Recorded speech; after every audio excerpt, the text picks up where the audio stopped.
Magko-coat lang po ako ng konting cooking spray dito sa aking katamtamang laki ng kawali.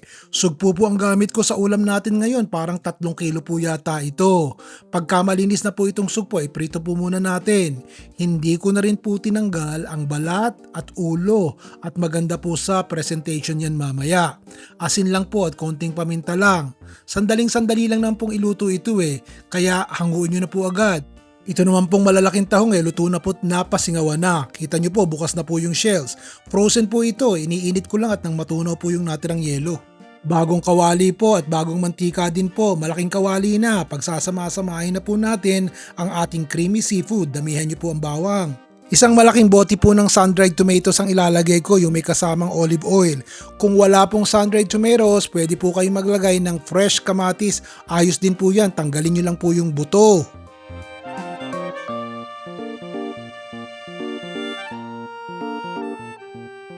Kung nagugustuhan niyo po ang mga ipinopost ko, pwede po ba mag-like and subscribe na po kayo? Maraming salamat po. Isang lata po ng evaporated milk ang ating ilalagay. Siyempre, creamy dish po ito At lalagyan din po natin ng isang maliit na lata ng all-purpose cream.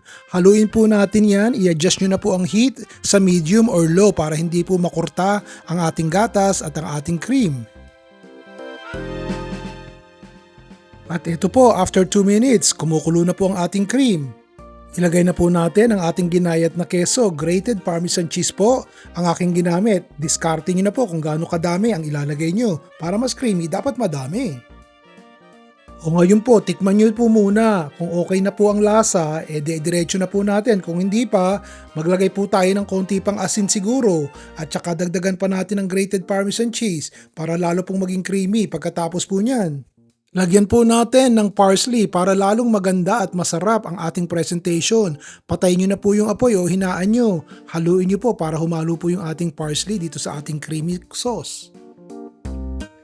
At kung ready na pong kumain, tsaka nyo po paghahalu-haluin ang ating mainit na creamy sauce at tsaka ang ating pong ipinritong sugpo at tsaka po tahong. Ngayon, kung sa tingin nyo medyo kulang po ng kulay, maglalagay din po kayo ng marami pang ginayat o chinap na parsley para mas maganda po ang presentation. Ihanda nyo na po yan. Palagay ko masisimot po. Kahit yung cream sauce lang ayos na Pwede po sa pasta, pwede rin po sa kanin. Sana po nag-enjoy kayo sa ating ulam ngayon. Creamy sugpo at tahong. O bukas po uli, gagalingan natin. Ron Bilaro po.